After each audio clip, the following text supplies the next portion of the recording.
აჭარის მთავრობა ბინადმშენებლობის წამოწყებას აპირებს იმისთვის, რომ სოციალურად დაუცველი სიღარიბის ზღვარზე ან მის მიღმა მყოფი და ეკომიგრანტი ოჯახები ბინის მესაკუთრეები გახადოს სოციალურ სახლს ააშენებს, თუმცა მშენებლობამდე ჯერ ალბათ დიდი დროა.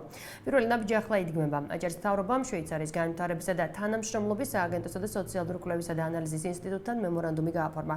მემორანდუმის ფარგლებში სოციალურად დაუცველი და სტიქიით დაზარალებული მოსახლეობის კვლევა ჩატარდა. სწორედ ეს კვლევა განსაზღვრავს ბინადმშენებლობის ფონდის შექმნას და ფუნქციონირების პრინციპებს. 1571 ოჯახის გამოკითხვის შედეგი ცნობილი დღეს გახდა. რას ფიქრობენ ისინი სოციალური სახლის მშენებლობაზე, არიან თუ არა მზად გადაიხადონ თანხას საკუთრებაში და რას თავაზობს მათ ხელისუფლება. გადაცემა დეტალებში ამ პროექტის დეტალებზე ვისაუბრებთ, მუშავდება თუ არა ახალი პოლიტიკა სიღარიბის ზღვარზე მყოფი ადამიანების მიმართ და რამდენად რეალურია ის, რასაც მთავრობა შეჭირებულ მოსახლეობას თავაზობს. გადაცემის სტუმრები პროექტის ერთ-ერთი ავტორი კობა ჩხეიძე და სოციალური კვლევისა და ანალიზის ინსტიტუტის პროექტების კოორდინატორი ოჩი კონცელიძე არიან. მოგესალმებით და დიდი მადლობა, რომ ღებულობს გადაცემაში მონაწილეობას. სანამ ჩვენ საუბარს დავიწყოთ, მოდით ნახოთ რეპორტაჟი, რომელიც დღევანდელ პრეზენტაციაზე მომზადდა. ბათუმის მერია სოციალური სახლების მშენებლობის პროექტს ახორციელებს. ქალაქის ბიუჯეტიდან 2.500.000 ლარი უკვე გამოყოფილია. სახლის მშენებლობისთვის მალე ტენდერი გამოცხადდება, თუმცა გაურკვეველია კონკრეტულად რომელი კატეგორიის ადამიანები ისარგებლებენ იაფი ბინის პროექტით. ეს არის ზუსტად კრიტერიუმები დადგენილი არ არის, ეს ცოტა მოგვიანებით გადაწყდება, მაგრამ იცხოვრებს დაბალ შემოსავლიანი მოსახლეობა, ვისაც არ აქვს ბინა. მერისგან განსხვავებით, მთავრობამ ბინადმშენებლობის ფონდის შექმნისა და ფუნქციონირებისთვის კვლევა ჩაატარა. გამოკითხვა 4 მიზნობრივ ჯგუფში განხორციელდა. ესენია ეკომიგრანტები, სოციალურად დაუცველები, უსახლკაროები და ეგრეთ წოდებული გასაყოფი ოჯახები.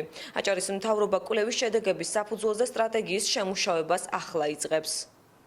ანალიზი გუშინ იქნა დასკვნა დადებული, დღეს პრეზენტაცია, ჩვენ აუცილებლად ჩვენი კომისიის ფარგლებში შევისწავლით ამ ანალიზს, დავდებთ უფრო დეტალურ დასკვნას, გაიშლება დაკვირვება საჭირო მოფიქრობ ძალიან დიდი ამ ანალიზის შედეგებზე და ამის შემდეგ გვეცოდება თუ რომელი კატეგორიით დავიწყებთ. კვლევის შედეგად 4-ვე მიზნობრივი ჯგუფი მზად არის ბინადმშენებლობის პროექტში ჩაერთოს. სოციალური კვლევისა და ანალიზის ინსტიტუტის თავმჯდომარე მოსახლეობის ორ ძირითად მოთხოვნას ასახელებს, რომლის გათვალისწინებაც მთავრობას მოუწევს. მათ არ სურთ მათ საკუთრებაში არსებული სახლი ან განსაკუთრებით სამეურნეო მიწის ნაკვეთი დათმონ მიღებული ბინის სანაცვლოდ. ანუ მათ სურთ შეინარჩუნონ საკუთრება, მათ სურთ შეინარჩუნონ მიწის ნაკვეთი, მიუხედავად იმისა, რომ ისინი ამ ტიპის სოციალურ სამსახურში ჩაერთვებიან. აი ეს არის ასე ვთქვათ ძირითადი წინააღმდეგობა, რაც არსებობს სამიზნე ჯგუფებსა და აჭარის მთავრობას შორის. ამიზნე ოჯახები მოითხოვენ იმას, რომ თუ რაიმე სოციალური დახმარება ეძლებათ მათ სახელმწიფოსგან, შეუნარჩუნდეთ მიუხედავად იმისა, რომ მათი მდგომარეობა გაუმჯობესდება ბინის მიღების თვალსაზრისით, ბინაში გადასვლასთან დაკავშირებით. პრეზენტაციას არასამთავრობო სექტორიც ესწრებოდა. შეხვედრა კითხვა-პასუხის რეჟიმში გაგრძელდა. NGO სექტორის წარმომადგენლებს პროექტის ავტორებთან კითხვები ჰქონდათ, რომელიც ამავდროულად რეკომენდაციის ხასიათსაც ატარებდა. განსაკუთრებით ყურში მოსახვედრი იყო მაგალითად საცხოვრებელი ფართის შესაძლებელი კომპენსაციით, ასე ვთქვათ, ჩანაცვლების თუ დათმობის პირობა, ნუ მთავრობას თავისი ახსნა აქვს ამ თემაზე, თუმცა მოსახლეობასაც თავისი ახსნა აქვს. გარდა ამისა, ყურში მოხვდა ასევე საკმაოდ საინტერესო მიიჩნევა, რომ უმრავლესობა სურს, რომ ბინა მიიღოს ბათუმში. ეს არც არის ამ შემთხვევაში გასაკვირი, თუმცა იმავდროულად სურს, რომ შეუნარჩუნდეთ საცხოვრებელი სახლები სოფელში და თქვათ ის მიწის ნაკვეთები. კვლევის შედეგების პრეზენტაციის შემდეგ აჭარის ჯანდაცვის მინისტრმა განაცხადა, რომ შესაძლოა მთავრობამ ბინადმშენებლობის თანადაფინანსება უზრუნველყოს. იაფი საცხოვრებელი სახლი აშენდეს მათივე თანამონაწილეობით, ალბათ გამოიხვა გარკვეული კატეგორია ადამიანებსაც, რომლითაც გადასახადი იქნება ნაკლები, გარკვეულ წილს ალბათ აიღებს ვალდებულებას სახელმწიფო მათზე და დიდი ნაწილი იქნება მათი გადასახადი. ეს არ არის დიდი გადასახადი, ეს არის დროში გაწელილი პროექტი.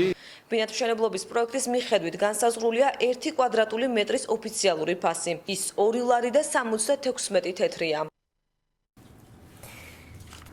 ეს იყო დღევანდელი ვთქვათ პრეზენტაციის რეპორტაჟი და რა იყო დღეს ბატონკობა. რა არის პრეზენტაცია შედგა უფრო დეტალურად მოვხსნათ მაყურებელს, ეს ხო კვლევის შედეგები, თუმცა რა კვლევა ჩატარდა და რისი მოკვლევა იყო და თქვენ რისი იდეა გაქვთ და რისი ინიციატორი ხართ? მივესალმებით ჩვენს მაყურებელს, დიდი მადლობა მოწვევისთვის პირველად ვარ თქვენთან სტუდიაში და მით უმეტეს ძალიან ახალი ამპლიტუდით პირველად ხართ უკვე საკრებულოს თავმჯდომარე პრინციპში. თავმჯდომარე წევრი. წევრი. უკაცრავად. დიდი მადლობა პირველ რიგში სოციალური კვლევისა და ანალიზის ინსტიტუტს, ბატონ იაგო კაჭკაჭიშვილს, რომელიც დღეს იმყოფებოდა და შესანიშნავი მოხსენება გაგვიკეთა ამ კვლევის შესახებ, აგრეთვე შვეიცარიის განვითარების ინსტიტუტს, რომელიც მოკლედ ამ იდეის მოსმენისთანავე აქტიურად გამოხატა მზადყოფნა, რომ ჩართულიყო და მათი მიერ მოხდა ძირითადი თანხის დაფინანსება ამ კვლევის. ეხლა თვითონ კვლევა და მისი აუცილებლობა რითი იყო გამოწვეული. არ ჯერ თავად პროექტზე რომ გითხრათ, რა არის ეს პროექტი, ბატონობა და რაც მოიცავს? ეს პროექტი გულისხმობს, რომ არის მთავრობის და ხელისუფლების ნება, რომ დაიწყოს მოგვარება პირველ რიგში უსახკაროთა პრობლემის. ეხლა თუ შევხედავთ სხვადასხვა მხრიდან, შეიძლება დავინახოთ, რომ უსახკარო შეიძლება აღმოჩნდეს ყველა ჩვენთაგანი, ვინც ცხოვრობს ასე თუ ის პირობებში, ხო? ანუ შეიძლება დაძმა ერთად ცხოვრობდეს და ამიტომ უსახკაროდ მივიჩნიოთ. მაგრამ ამ შემთხვევაში აჭარის მთავრობის ხედვით და მეორე მხედვა არის ის, რომ არ უნდა ჩავერიოთ საბაზრო ეკონომიკაში. ჩვენი ხედვა ემყარება იმას, რომ აუცილებლად უნდა შევქმნათ პირობები მხოლოდ უკიდურესად სიღარიბის და სიღატაკის ზღვართან ყოფ ადამიანებისთვის, რადგან მათ მოახდინონ ამ სიდუხჭირის დაძლევის პროცესში. აი როგორ მოახდენენ ამას, ბატონობა? შესაბამისად, დღეს გაცხადდა, რომ გარკვეული თანხა იქნება გადასახადი იმისთვის, რომ მათ საკუთრებაში ჰქონდეთ საბოლოოდ ეს ბინები. რა თანხა იქნება გათვალისწინებული? რამდენად იქნება ეს ხელმისაწვდომი მათთვის და გასწვდება თუ არა, თქვა სიღარიბის ზღვარს მიღმაყოფი ადამიანის შემოსავალი ამ ეს კითხვა იყო სწორედ მთავარი ამოსავალი კითხვა, რის გამოც მოხდა კვლევის დაფინანსება და მთავარი კითხვა იყო პირველი, რომ რომელი კატეგორიები და მე მინდა გითხრათ, რომ კატეგორიები ეს იქ არის პირობითი მცნება, ეს არის მოკლედ გასაყოფი ოჯახები, ეს ერთგვარი ტერმინი მოკლედ გამოგვივიდა, მაგრამ ეს ყველა კატეგორია არის თვლადი, რადგან ამ ადამიანებმა გარკვეული პერიოდის განმავლობაში და ეს პერიოდი წინა ხელისუფლების მთელ პერიოდს მოიცავს პრინციპში, მიმართეს სხვადასხვა მუნიციპალიტეტებს. აქ იგულისხმება 6 მუნიციპალიტეტი, მათ შორის თვითმმართველი ქალაქი ბათუმი და განაცხადეს, რომ მათ აქვთ უსახკარობის პრობლემა. მაგალითისთვის კონკრეტულ ციფრებზე, რა თქმა უნდა, შეირჩნენ ეს ადამიანები და შემდეგ გადაეცა კვლევას? უკაცრავად გეტყვით ახლავე. 1700-ზე მეტი განცხადება ჰქონდა მაგალითად ბათუმის მერიას, როცა წლების განმავლობაში მოქალაქეები მიმართავდნენ და თხოვდნენ დახმარებას, რომ მიიღოთ რაიმე სახის საცხოვრისი. ნუ მე ისევ და ისევ უბრუნდები შვეიცარიის განვითარების სააგენტოს პროექტს, როცა მათ სოციალური სახლები ააშენეს, სულ 12 ოჯახზე იყო გათვლილი და სამწუხაროდ არ აღმოჩნდა საკმარისი, იმიტომ რომ ჩვენს ქვეყანაში დღეს ძალიან მწვავედ არის სოციალური პრობლემა და ამას პირველ რიგში ჩვენ ვხედავთ, იმიტომ რომ უამრავი განცხადება შემოდის. და მეორე თემა, რაც თქვენ გაინტერესებთ, ეს არის სოციალურად დაუცველები იხდიან, შეძლებენ თუ არა ერთგვარი საფასურის გადახდას და მე ზუსტად ამ კვლევამ უპასუხა, რომ ყველაზე ნაკლები შემოსავლის მქონე ადამიანები აღმოჩნდნენ ყველაზე მოტივირებულები იმისთვის, რომ ჩაერთონ ამ პროგრამაში და მიიღონ საკუთრებაში რაღაც პერიოდის განმავლობაში.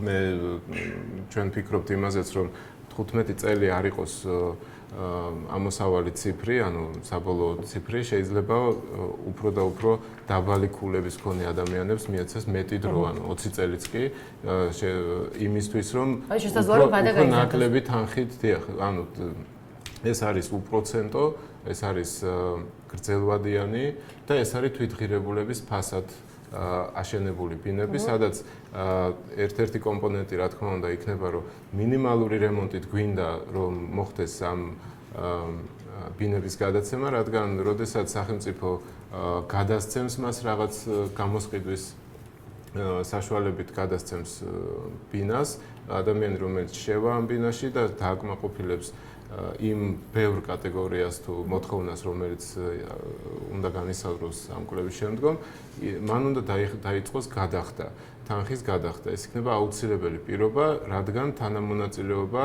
გამოაჩინოს და წარმოაჩინოს ამ ადამიანმა და თავის საკუთრება მიიღოს. მე ამ თანამონაწილეობაზე მოგვიანებით კიდევ უფრო დეტალურად ვისაუბრებ. ბატონო, კვლევა ჩაატარეთ. ეს იყო 1571 ოჯახი, შესაბამისად მანდოკობამ თქვა, რომ განაცხადი იყო 1700 ადამიანის ოჯახის მიერ შემოსული.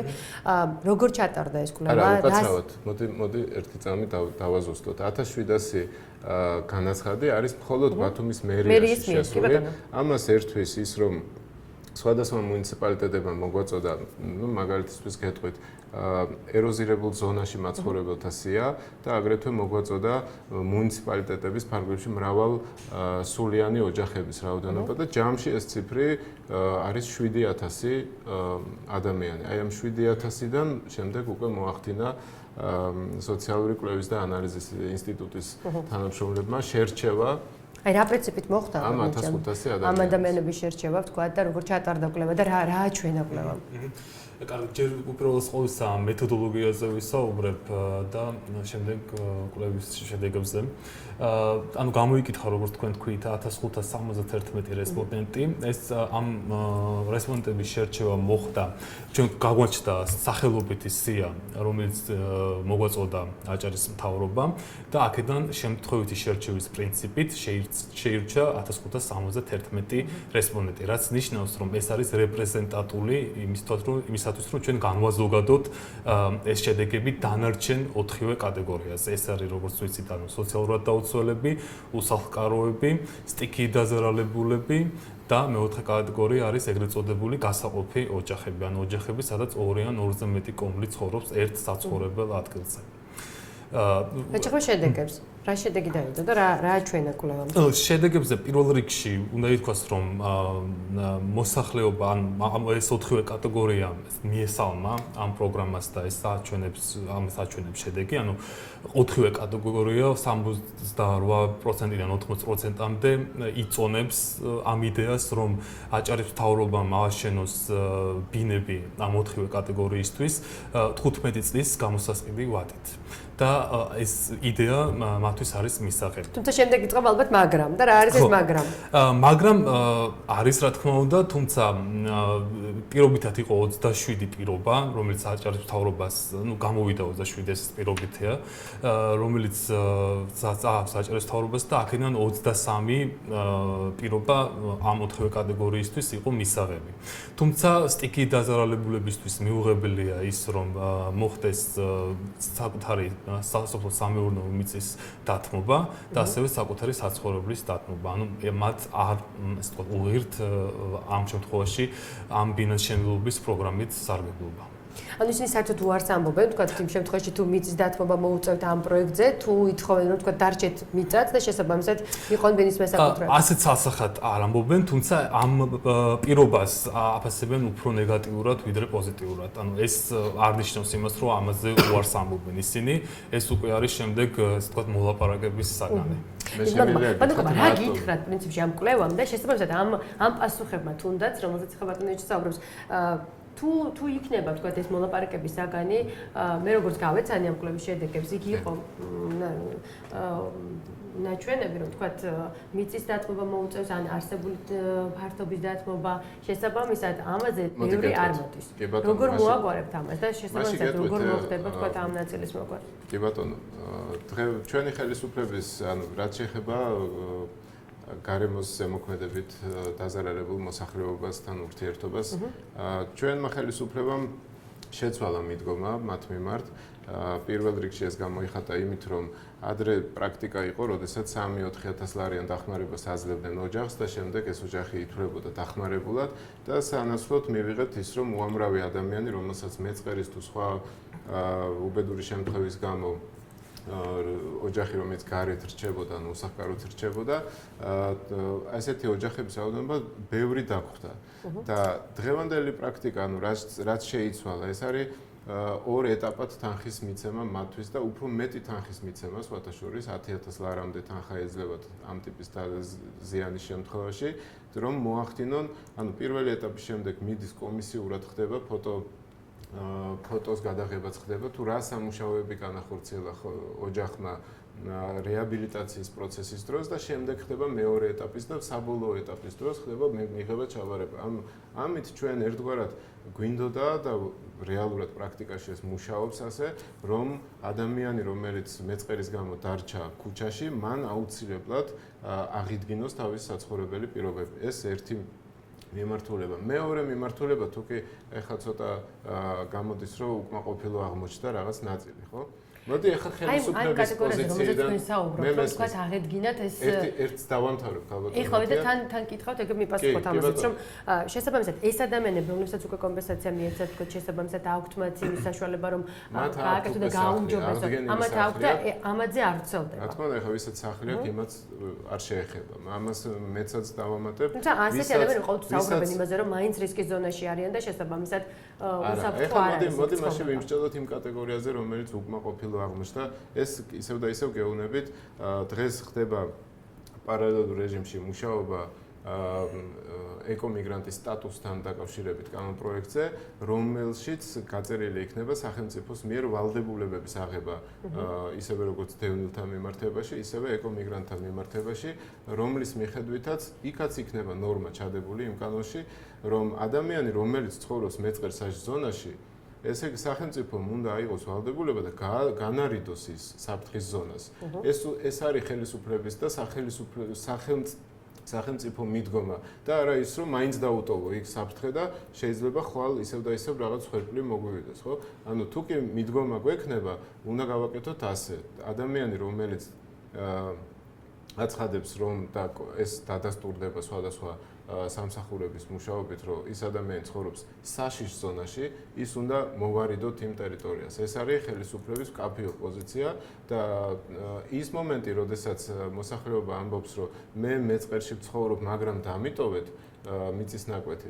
ახლა გეტყვით, მაშინ მეორე, ბევრი არის მაგალითად მიგრირებული მოქალაქე ოჯახები, რომლებიც სახელმწიფომ ეს კომუნისტური პერიოდიდან დაწყებული მოახდინა მათი გაყვანა უსაფრთხო ტერიტორიაზე, უსაფრთხო საცხოვრებელით უზრუნველყოფა მოახდინა, თუმცა დაბრუნდა შვილიშვილი, ან დარჩა შვილიშვილი და სხვა თაობა და ისინი დღეს ისევ და ისევ იმ დამეწყრე ტერიტორიაზე ცდილობენ, რომ მოახდინონ ახალი მოთხოვნების დაყენება. ეხლა ჩვენი მიდგომა ესეთია, ამ შემთხვევაში კითხვარი გულისხმობდა პირობითად ორ შეკითხვას, შეიძლება ცოტა არ გამოჩნდა ამ კითხვარისგან. პირველი იყო, რომ ჩვენ მოგარიდებთ, ანუ სახელმწიფო ჩაგითვლით მიწის ნიადაგის თანხას, მიწის თანხას ჩაგითვლით ბინის გამოსასყიდ თანხაში და სანაცვლოდ მიიღებს, ქონებას გადაიბარებს სახელმწიფო და მეორე რეგულაცია ეს არის, რომ ის მიწის ნაკვეთი აუცილებლად მრავალწლიანი კულტურებით გაშენდება, სადაც არ იქნება საშუალება. ამ მხრივ გეგმოთ, რომ ეკოლოგიური პრობლემები, რა თქმა უნდა, ეროზიასთან ბრძოლის პროცესის. მაგრამ ამ ტიპის პრობლემა ალბათ ძალიან ბევრი შეგხვდებათ. როგორ აპირებთ თქვა ამ საკითხებთან გამკლავებას, იმიტომ რომ მეწყერს საშიში და მეწყერსგან დაზარალებული ოჯახი რეგიონში არის ძალიან ბევრი. შესაბამისად, მოთხოვნებიც, რომელზეც თქვენ საუბრობთ, არის ძალიან ბევრი. მოდი მაშინ ასე იდენტურია, ისინი ითხოვენ შესაბამისად მიწის ფართობის ფლობასაც ასევე უნდა თქვა ბინა ბათუმში როგორ დაარეგულირებთ ამას და როგორ მოხდება გამიჯვნა. გეტყვით, ძალიან სამართლიანად მიუდგებით ამ საკითხს. არის ადამიანი, რომელსაც საერთოდ არაფერი არ გააჩნია და აქვს мотиваცია იმისი, რომ შეიძინოს თუნდაც ფონდიდან თუ სხვა საშუალებით რაიმე ტიპის საცხოვრებელი და როცა ადამიანი გეუბნება, რომ მე მაქვს და კიდე მინდა, ეს უკვე ცოტა ამ კრიტერიუმების მიღმა აღმოჩნდება. მე გეუბნებით კიდევ და კიდევ, რომ ჩვენ ვცდილობდით გაგვეზომა აგრეთვე იმ კანონპროექტის მოქმედების თვის საჭირო, თუმცა ესა რეგულაციები და პრინციპში აქ საუბარი იყო რომ გადახდაზე, თუმცა ხელისუფლება დღეს თავაზობს იმას, რომ სხვათა შორის პირველი და მეორე კატეგორიის დაზარალებულები პრაქტიკულად აღარ გვყავს აჭარაში, იმედია არც მოხდება ასეთი ეროზიული მოვლენები აჭარაში და არ უსურებ არავის, მაგრამ პირველი და მეორე კატეგორიის მეწყერი ეს არის სახლი, როდესაც დანგრეულია და საფრთხეს უქმნის ოჯახის მაცხოვრებელს. აი ეს ამ კატეგორიის ხალხი, მოკლედ ოჯახები საბედნიეროდ აღარ გვყავს და თუ იქნება კიდევ შენდება ეხა სახლები ხულოში და სხვაგან და მათთვის მოკლედ მთლიანად დაკმაყოფილება მოხდება. აქ საუბარი იყო კვლევაში მესამე და მეოთხე კატეგორიის. ეს არის ტერიტორია, სადაც ეზო არის დამეწყრილი პირობითად, ან პოტენციური საფრთხე ემუქრება, ოღონდ ისეთი არა, აშკარა და ღია საფრთხეებზე არ იყო საუბარი და მათი განწყობა ჩვენ დავინახეთ. თუმცა ყველაზე საყურადღებო აქ არის ამ კვლევაში მე მგონი 20 მეთანხმება ეს არის უსახკაროები, რომელთა განმარტება სხვათა შორის აი მეორე მხრივ შემიძლია კითხრათ, უსახკაროს განმარტება კანონმდებლობაში არ არის, არის მხოლოდ ერთ-ერთ რეგულაციაში ჩაწერილი, ეს არის ადამიანი, რომელსაც არაფერი არ გააჩნია, ცხოვრობს ქუჩაში, არ აქვს საცხოვრებელი, ანუ ეს არ არის ქართული პრაქტიკა ერთი სიტყვით რომ ვთქვათ, იმიტომ რომ საქართველოში ქუჩაში ნათესავი არ ტოვებს და ამიტომ ყოველთვის რაღაც ითვლება რომ სახლი გააჩნია. თუმცა მათი იდენტიფიცირება მოხდა იმ მიმართვიანობით, რომელსაც ახდენდნენ მუნიციპალიტეტებზე და შესაბამისად იმ მათი პოზიცია ჩვენთვის იყო ძალიან მნიშვნელოვანი და მზაობა. და სოციალურად დაუცველები ამავე დროს, რომელიც ანუ ერთი და იგივე ოჯახი შეიძლება იყოს როგორც სოციალურად დაუცველი, ასევე უსახკარო და მეორე არის კიდე იმაზე უკვე ვისაუბრეთ, ხო? აი ამ ორ კატეგორიის გაერთიანებით და შეიძლება აგრეთვე უსახკარო არ იყოს სოციალურად დაუცველი, მაგრამ რაღაც მინიმალური შემოსავალი ქონდეს. აი ამ ორი კატეგორიით ალბათ სავარაუდოდ მოხდება გავრცობა შემდგომ უკვე იმ კატეგორიებს და კრიტერიუმებს. დიდი მადლობა, პატონოჩი. მთელი რეგიონის მასშტაბით ჩაატარეთ პრინციპში კვლევა. აი სად გვხვდებოდათ ყველაზე ესე ვთქვათ კაცრი მოთხოვნებით თუნდაც რომელ რაიონში და სად ითხოვენ ისინი რეალურად ბინებს. ხსენდა და დასახელდა რომ მათ უნდათ და სურთ ვთქვათ ბათუმში კონკრეტულად ბინები. რომელი რაიონი გამოირჩეოდა ვთქვათ აი ამ კუთხით და შესაძლოა ამბობთ ყველა მუნიციპალიტეტი გამოირჩეოდა, ანუ ყველას 80% ყველა კატეგორიებში დაახლოებით 20%-მდე სურს რომ ბინა გააჩნდეს ბათუმში. თვითონ კვლევა როგორც თქვენ ახსენეთ აჭარის რეგიონის მასშტაბით ჩადარდა, ანუ ხუთივე მუნიციპალიტეტში და ბათუმშიც და ეს თქვა პრობლემები და არის ყველა მუნიციპალიტეტში, ამის გამოყოფა იქნება რთული. რაც შეეხება გადახდის უნარიანობას, გამოყოფა იქნება რთული, ამასში რას გულისხმობთ? ამაზე გულისხმობთ იმას, რომ როგორც მაღალმთიან აჭარაში, ისევე ქობულეთის და ხელვაჩაურის მუნიციპალიტეტებშიც არიან ასე ვთქვათ ის კატეგორია ოჯახების, რომელსაც ჭირდებათ დახმარება, ჭირდებათ ბინით უზრუნველყოფა. რაც შეეხება გადახდის უნარიანობას, აქ ითქვა კობმაც ახსენა, რომ ყველაზე მეტად მოტივირებულები არიან უსახკაროები, ეს პრინციპში გასაგებიც არის, ვინაიდან მათ არ გააჩნიათ რეალურად საცხოვრებელი ადგილი და ბევრი მათგანი, გარკვეული რაოდენობა ბინის ქირას იხდის და შესაბამისად მათ ურჩევნიათ, რომ ეს ქირაში კი არ წავიდეს ეს თანხა, არამედ გამოსასყიდის სახით შეიძინოს ბინა 15 წლის ვადით. თუმცა აქვე ითქვა, რომ ეს 15 წელი ეს ვთქვათ არ არის მაინც და მაინც საკმარისი და სასურველი იქნება თუ ეს პერიოდი 20 წლამდე გაიზრდება. ანუ გამოიკვეთა 5 ფაქტორი, რომელსაც ძალიან დიდ მნიშვნელობას ანიჭებენ რესპონდენტები. ანუ ეს როგორც თქვი, რომ 15-დან 20 წლამდე ვადით გაიზარდოს გამოსასყიდი ვადა, ასევე სახელმწიფომ ხელი შეუწყოს იმას, რომ ეს 4 კატეგორიის მოსახლეობა დასაქმდეს, რათა შემდეგ გახდნენ გადახდის უნარიანები. კიდევ დასახელდა ის ფაქტორი, რომ სოციალური დახმარება არ გაუქმდეთ მათ, ვინაიდან სოციალურ დაუცველთათვის ეს არის მნიშვნელოვანი შემოსავალი, ასე ვთქვათ, დახმარება. დამოუკიდებლად სტაბილურიც. და ანუ მაინც და მაინც სტაბილური არ არის, იმიტომ რომ ეს სოციალურ დაუცველობის სტატუსი ხშირად ხდება, შეიძლება მოიხსნას, შეიძლება თავიდან აღედგინო.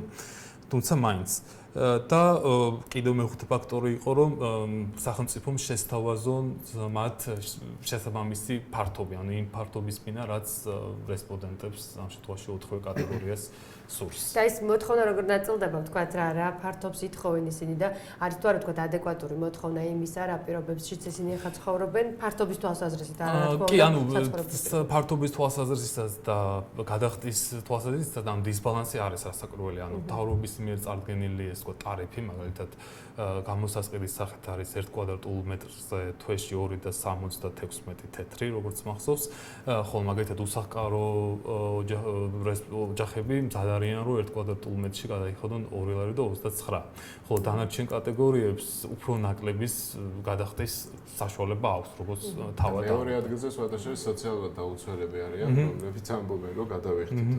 მე გეტყვით რეალობას. რამდენად რეალურია მეგობა, რომ ამ ადამიანებმა ეს თანხა გადაიხადონ. თუ თქვათ მათ აქვთ სოციალურად დაუცველი სტატუსი და გარკვეულ თანხას ღებულობენ, შესაბამისად ზოგს აქვს პენსია მაგალითად და ამ თანხასაც ღებულობენ და არა აქვს სხვა დამატებითი თქვათ ესეთი სოლიდური შემოსავალი და მხოლოდ ამით ცხოვრობენ. რამდენად რეალურად გეჩვენებათ, რომ თქვათ ამით შეძლონ მათ 15 და 20 წლის განმავლობაში თუნდაც დაფარონ ის თანხა, რომელზეც არის საუბარი. ჩვენ მოდით ესე შევჯერდეთ ახლა. არაფრის კეთება ამ ხალხის მიმართ. ეს უფრო მეტი ცუდი იქნება, მოკლედ ესე რომ ვთქვათ, ვიდრე თუნდაც იმის მიცემა არის, საბინაო ფონდის ან საბინაო რესურსის გადაცემა მათთვის, ეს უფრო მეტი კარგი სიკეთე იქნება ამ ოჯახებისთვის, იმიტომ რომ მათ ეზრდებათ შვილები, ხშირ შემთხვევაში პატარა ბავშვები ყავთ და არიან ისეთი ოჯახები, რომლებიც დღეს ცხოვრობენ ფარჩში, რომელშიც იხდიან კონკრეტულ თანხას. ფართების მიხედვით მათი გადახდის უნარიანობა იქნება შესაბამისად განსაზღვრული. ანუ ბინები არ არის სტანდარტული, ამავე დროს შემიძლია გითხრათ, რომ რა არის მინიმალური კვადრატობა თქვათ? სავარაუდოდ იქნება მინიმალური ერთოთახიანი პირობითად, ესე რომ დავარქვათ, იქნება 35 კვადრატი. ეს არის ეკონომ კლასის ბინები, ეს არ არის ჩვენი ნოუ-ჰაუ, სხვათა შორის, ეს არის მსოფლიო გამოცდილება, ასე ცხოვრობს თუნდაც ის ბადაღებული სინგაპურის 80% მოსახლეობის, სხვათა შორის მინდა გითხრათ და ასე ცხოვრობს ევროპა, ასე ცხოვრობს ამერიკის ქვეყნები, სხვადასხვა ლათინურ ამერიკის ჩათვლით და განვითარებული შეერთებული შტატების ჩათვლით და ამიტომ მაგრამ ალბათ იქ დასაქმების ხარისხი და დონე არის შესაბამისად. მე მაგალითად შემოსავალი სხვა აქვს ადამიანებს. კი ბატონო, აი შვეიცარიის განვითარების სააგენტოს წარმომადგენელს მე სიმართლე გითხრათ ძალიან ეს კიდე დიდი ხანი აქ იმყოფება და ამიტომ მისთვის იოლი იყო ამის აღქმა შედარებით, რა თქმა უნდა. მაგრამ ძალიან ძნელია აუხსნა ქართული მენტალიტეტი, სადაც სიდუხჭირის ვარსკვლავი ოჯახის პატრონაჟს აცხადებს გვარი პირობითად, ხო? ეს არის ქართული ფენომენი და მათთვის ცოტა უცხო იყო. ამიტომ ქართული რეალობა დღეს ისეთი გვაქვს, რომ ჩვენი ძალიან სიღატაკის ვარსკვლავი ადამიანი ძალიან განსხვავდება მსოფლიო მოკლედ რა ვთქვათ, მათთან მაცხოვრებელი მოქალაქისგან და მე ვფიქრობ, რომ ის мотиваცია მეორე მხრივ აუცილებელი თქვენ განსხვავდება თქვენ მოთხოვნებით. არა, არა მარტო მოთხოვნებით, ისეთი გაჭირვების მქონე ადამიანი, რომელიც ჩვენ გვყავს, იქ ალბათ დიდი ხანი არ ყავთ, ხა გააჩნია რომელ ქვეყნებზე ვიგულისხმე და მეორე კიდე ჩვენ გვინდა რომ ამ ადამიანებს, ანუ ჩვენს თანამოქალაქეებს მათ პირველ რიგში ვუთხრათ, რომ არსებობს ესეთი პროექტი და პროდუქტი სახელმწიფოს მიერ, რომლითაც შეძლებენ თუნდაც იმ ცხოვრებისთვის საჭირო мотиваციის შეძენას, რომ იშრომონ იმისთვის, რომ მიიღონ საკუთრებაში. თუმცა ამ შრომას შესაბამისად დახმარებას იმაში, რომ მათ იშრომონ, თხოვენ მაინც მთავრობას. და ეს გამოიკვეთა თუნდაც იმ 5 პუნქტში. ხელისუფლების ვალიც არის ფათაშორის. დახმარება მათ მიმართ გაწეული, რომ შესაბამისად დაეხმარებით თუ არა მათ რეალურად ამ დასაქმებაში, რომ თქვათ შეძლონ დასაქმებაში დახმარებას ამ წუთას ახლა როგორ უნდა თქვა, იმიტომ რომ ჩვენი ზოგადად ვალი არის, რომ სამუშაო ადგილები შეიქმნას, მაგრამ შეიქმნას იმ გზით, რომ ხელი შეუწყოთ ბიზნესს.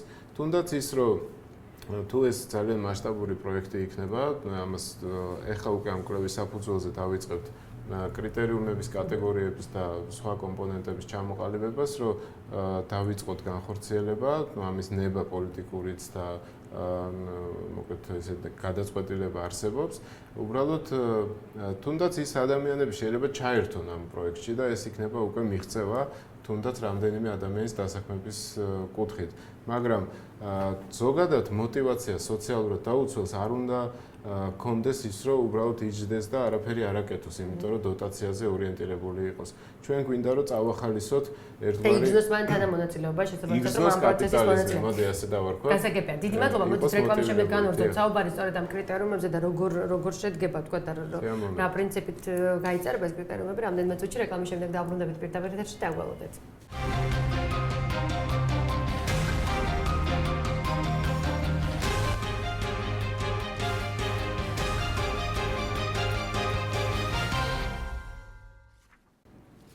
გადაცემის მეორე ნაწილი ჩვენ კოპირდაპირ ეთერში ბრუნდებით, ბატონო, თქვენ გადავწყობთ მეორე ნაწილი, ასე ვთქვათ. მაინც რა განწყობა იყო? პრინციპში ეს კვლევა ჩატარდა მაინც წინასაარჩევნოდ. იყო თუ არა, ვთქვათ, მოლოდინი იმისა, რომ ეს პროექტი გაგრძელდება და ამაზე კვლევა დაიწყო იმისთვის, რომ რეალურად შედგება, ვთქვათ, ეს პროექტი თუ მაინც მოსახლეობას ჰქონდა ის განწყობა, რომ ეს მხოლოდ წინასაარჩევნო დაპირებად რჩება? არა, რესპონდენტებს ანუ ვინც გამოვიკითხნენ, მოლოდინი აქვთ, რომ ეს პროექტი, ეს პროგრამა განხორციელდება, მიუხედავად იმისა, რომ მეწილად ეს გამოკითხვა დაემთხვა წინასაარჩევნო პერიოდს და ჩვენს ყოველშორის ერთი შეკითხვაც ჰქონდა ამასთან დაკავშირებით, ფიქრობ თუ არა რომ ეს არის მხოლოდ წინასაარჩევნო დაპირება, თუ რეალურად განხორციელდება და მათი უმრავლესობა განაცხადა, რომ მათ აქვთ, ასე ვთქვათ, მოლოდინი და ნდობა აჭარის მთავრობის მიმართ, რომ ამ პროგრამას ის განახორციელებს. და მეორე რაც შეეხება მოლოდინს, 2.5 მილიონი ლარი დევს მერის ბიუჯეტში, რომელიც განკუთვნილია სწორედ ანუ ეს კვლევა დაეხმარება უკვე საკრებულოს რომ მიიღოს მერიასთან ერთად ერთიანი ხედვით შეთანხმდეს კატეგორიებზე და კრიტერიუმებზე თუ ვის როგორ აპირობით შეიძლება. ეს გულისხმობთ ალბათ იაფიბინის მშენებლობას ამ შემთხვევაში სახლის პროექტი, რომელიც დღეს ასევე პროექტის პრეზენტაციაში შედგა. ერთი, ანუ ამას არ აქვს მნიშვნელობა, ან რა ფორმით იქნება, მაგრამ თავარი არის რომ პროცესი მშენებლობის იწყება. ჩვენ ვღებულობთ ორ პროექტს ამ შემთხვევაში, ერთს რომელსაც ახორციელებს აჭარის მთავრობა და მეორეს თვითმმართველობა. ჩვენ მოდი ასეთ პასუხს გაგცევთ მაშინ და რეალობაც ეს იქნება. ჩვენ გვინდა ეხლა რომ ბათუმის მერის მაგალითზე შევქმნათ სასტარტო პირობებიანი კრიტერიუმებით და მოკლედ სრული ციკლი ესეთი შევქმნათ, რომელიც დაეხმარება შემდგომ არა მარტო მერიას განავითაროს ეს პროექტი და წამოიწყოს ახალი მოკლედ მიმართულება საქართველოში, არამედ დაეხმარება აგრეთვე აჭარის მთავრობას უკვე რეგიონებში განავრცოს და ეს ერთგვარი პრინციპში აჭარის მთავრობის მოკლედ ესე გადაწყვეტილება და ეს ამ ხელისუფლების პოლიტიკური ნებაც არის, რომ მაქსიმალურად რა როგორ გაიწერება კრიტერიუმები, ვინ შეადგენს ამ კრიტერიუმებს და როდის დაიწყო საჯარო მოხელეები, ალბათ მე დამერწმუნეთ, რომ უამრავი სხვადასხვა სპეციალობის, იგივე 4 სამინისტრო გვაქვს, აგრეთვე გვაქვს მერის სხვადასხვა სტრუქტურები, რომლებშიც ადამიანები მუშაობენ იმისთვის და ღებულობენ ანაზღაურებას. ეხლა მგონია რომ ვიღაც სხვა გვეტყვის, ჩვენი გასაკეთებელია აბსოლუტურად ყველაფერი, თუნდაც იმ კვლევაზე დაყრდნობით, რომელიც დღეს არის, ჩვენ დავინახეთ პოზიციები მოსახლეობის სხვადასხვა ჯგუფების და სხვათა შორის ეს ჯგუფები არ არის კარგად მაცხოვრებელი ჯგუფები, ეს არის ზღვარს ქვემოთყოფი 100,000 ქულაზე ნაკლები ქულის მქონე მოქალაქეები, რომლებიც აცხადებენ თავის ნებას, რომ ისინი, ანუ იმ თავარ კითხვას გადაიხდიან თუ ვერა, ამბობენ ჩვენ გადავიხდით. განსაკუთრებით ამბობს ქალაქის მაცხოვრებლები ამას, ლოჩი დამეთანხმება და განსაკუთრებით ამბობენ 57,000 ქულაზე ნაკლები ქულის მქონე ადამიანები, ეს ნიშნავს იმას, რომ მათ აქვთ мотивация, რომ ამოვიდნენ ამ სიდუხჭირიდან, რომ შექმნან ისეთი რამ, რასაც ანუ ერთგვარი იმპულსს აძლევენ თავის თავს და თავის ოჯახებს, რომ გახდნენ უფრო უკეთესად და გახდნენ წარმატებული გარკვეულ წილად, ვიდრე არიან დღეს. მადლობა ბატონო მახსენა რომ თქვა ბათუმის ტერიტორიაზე მცხოვრებლები ამბობენ და გამოთქვამენ თქვა ბრძოლას ამ თანხის გადახდის. თქვენ კვლევამ რა გაჩვენათ რეალურად თქვა რატომ თქვა ამ ტერიტორიაზე მაცხოვრებელი, იმიტომ რომ თქვა ქალაქში არის მეტი შესაძლებლობა უფრო თქვა თანხების და დასაქმების უფრო მეტი შანსი, თქვა მხოლოდ ამიტომ, თუ არის იქ სხვა мотиваციაც, იგივე მიწასთან დაკავშირებული საკითხი, არ უნდა თქვა მთაში მაცხოვრებელმა ადამიანმა დატოვოს თქვა მთლად მიწა და შესაბამისად გადმოვიდეს ბარში საცხოვრებლად. კი, სწორად ახსენეთ, თქვენ მთავარი მოტივი არის ის, რომ მათ აქვთ ისინი თვლიან, რომ დასაქმების მეტი შესაძლებლობა აქვთ ბათუმში, ხოლო ისინი ვინც აი მაგალითად სტიკი დაზარალებულები, რომელთაც არ სურთ საკუთარი სახლის და სასოფლო სამეურნეო მიწის დატოვება, მათი მოტივი არის ის, რომ ისინი ამ სასოფლო სამეურნეო მიწისგან აქვთ შემოსავალი და შესაბამისად ეს იქნება მათთვის ამ გამოსასყიდი თანხის გადახდის საშუალება. რაც შეეხება თანხებს პრინციპში თქვენ ალბათ გაიცანით ამ ადამიანების ოჯახების შემოსავალსაც, როგორ ფიქრობთ კვლევის მიხედვით, რა გამოჩნდა, თქვა ამ 1571 ადამიანიდან შესწავლილი ოჯახიდან, თქვა მოხდა ამ ადამიანებზე გაცვლა, გაკეთა, გასაგებია რომ თქვა ეკომიგრანტების შესაძლებლობა ამ ნუსხაში არ მოხდა, მაგრამ ჩავთვალოთ თქვა ამ რაოდენობის ადამიანებზე გაკეთა და გაცვლა.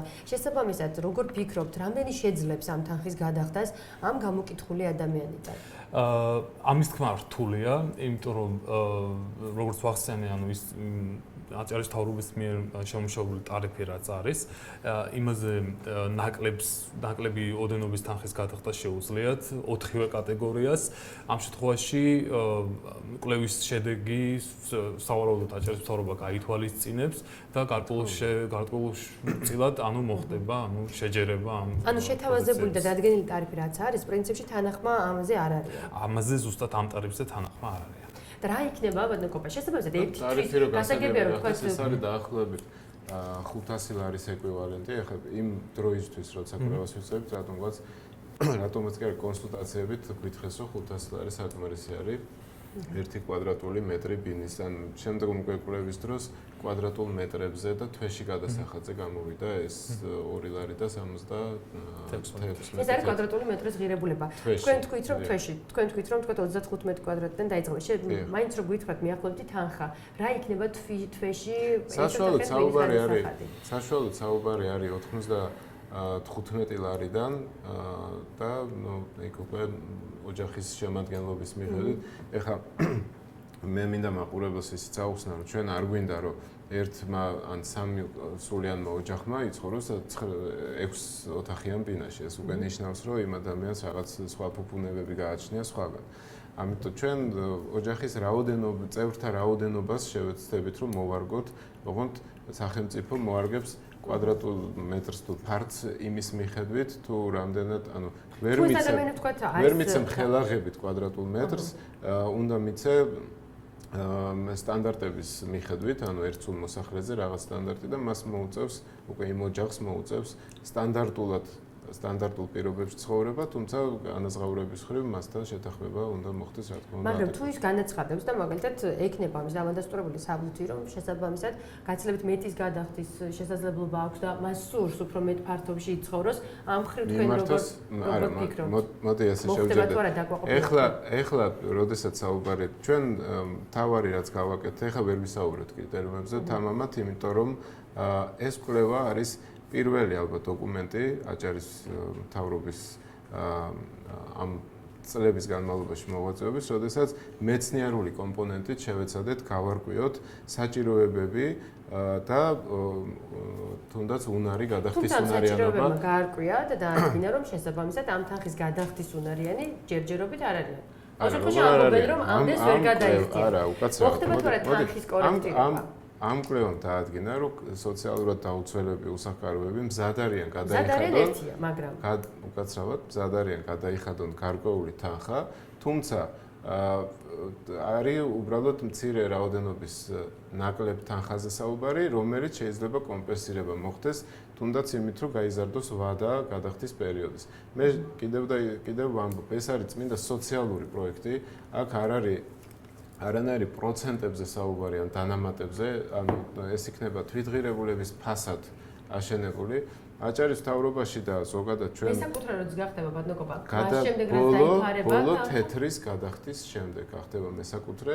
ეს არის ერთმნიშვნელოვანი პოზიცია, რადგან გვინდა რომ იმ ადამიანმა, იმ ოჯახმა არ დაკარგოს мотиваცია ამ სახლის სხვათა შორის გვაქვს ესეთი კომპონენტიც ჩადებული, დაუშვათ ვერ იხდის ოჯახი, სამწუხაროდ მოგვიწევს იმ ოჯახის მოუწევს იმ ოჯახს დატოვოს ის შენობა, თუმცა გადახდილი თანხის რაოდენობა მას უკან დაუბრუნდება, იმიტომ რომ ჩვენ არ გვინდა სოციალურად დაუცველი დაუშვათ ადამიანი ან უსახკარო ადამიანი უცებ აღმოჩნდეს ქუჩაში. მაგრამ როგორ მოხდება თქვენ იმის რეგულირება? ჩვენ გვქონდა მსგავსი მაგალითად ეგრეთ წოდებული ბენზოს თამაშის დასახლებაში, სადაც ლტოლთათვის აშენდა თქვა სახლები და გადაეცათ მათ. შემდეგ ვიცით რომ დაიცალა ეს ბინები შესაბამისად, იქ უსასყიდლოდ იყო მართალია, მაგრამ დაიცალა ეს ბინები, შემდეგ იყო იქ გაყიდვის მცდელობები.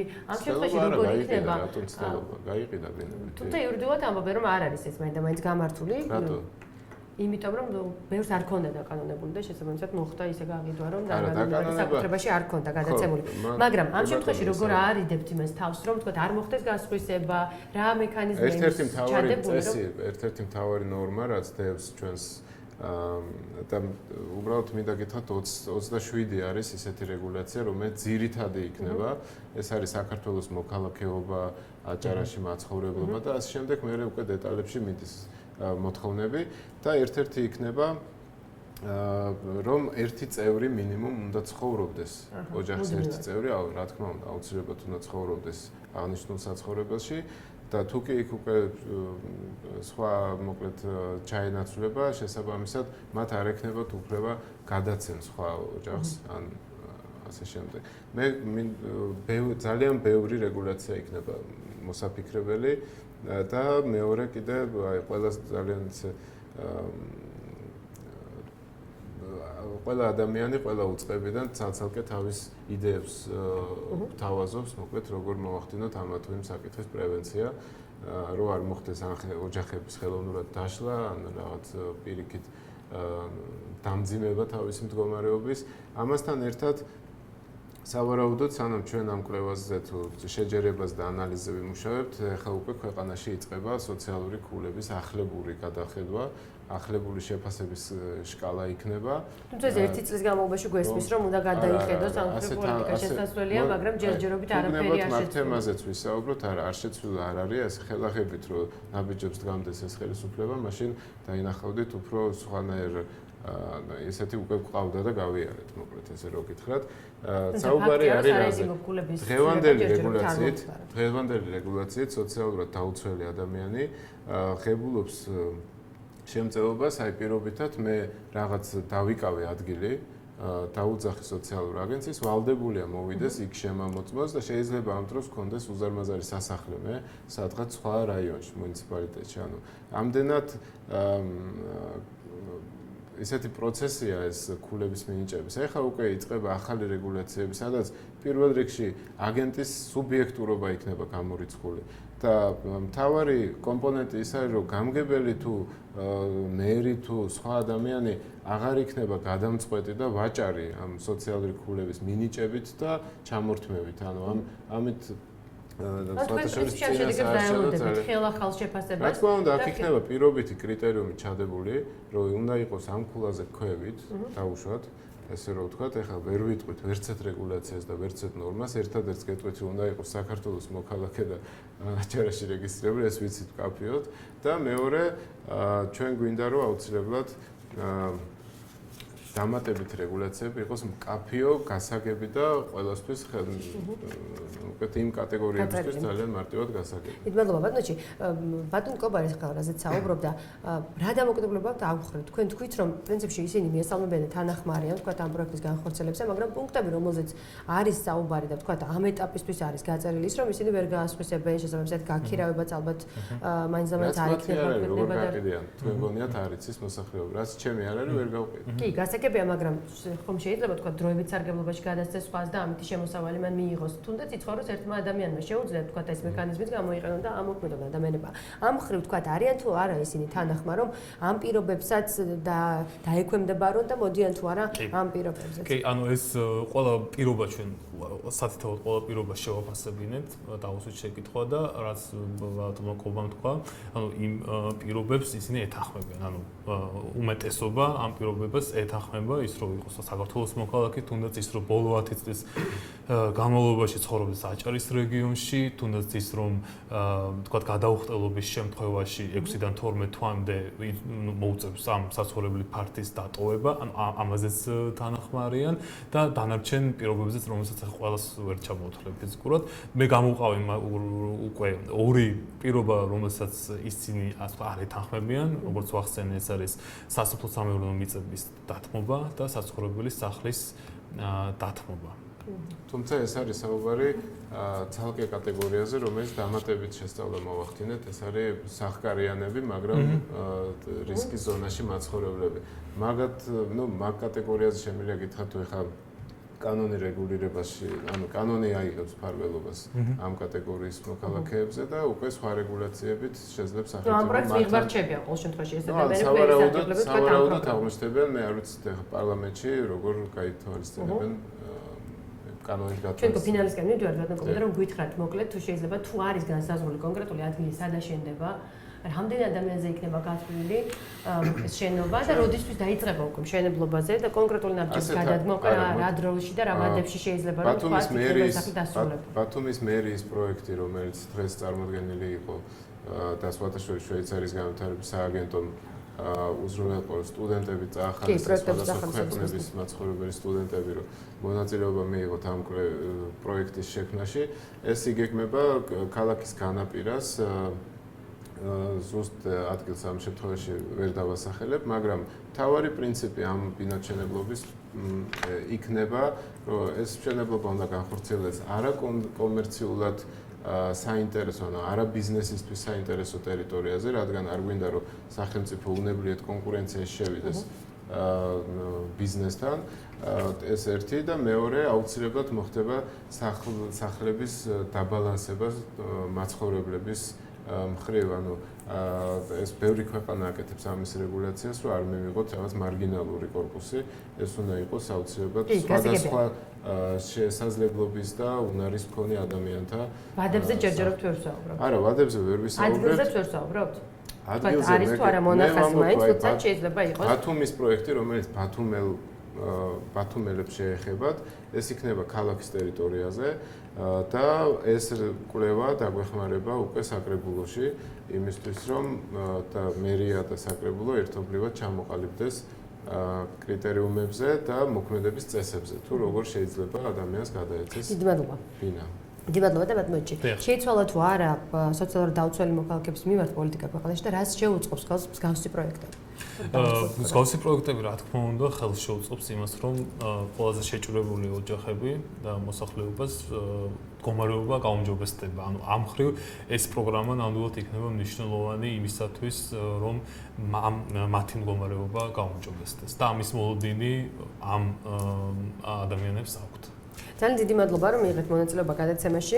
ჩვენ დავაკვირდებით ამ პროგრამის ვთქვათ შემდეგ ეტაპებს უკვე და ალბათ ძალიან ბევრჯერ მოგვიწევს ამ პროექტზე საუბარი. ძალიან დიდი მადლობა კიდევ ერთხელ გადაცემაში მონაწილეობას რომ დაგვაქვს. მე შეგახსენებთ რომ ჩვენი სტუმრები კოპაჩხეიძე, ოჩი კონსოლიდზე იყვნენ ჩვენ მომდევნო გამშვენებამდე გადაცემამდე გემშვიდობით ნახვამდის.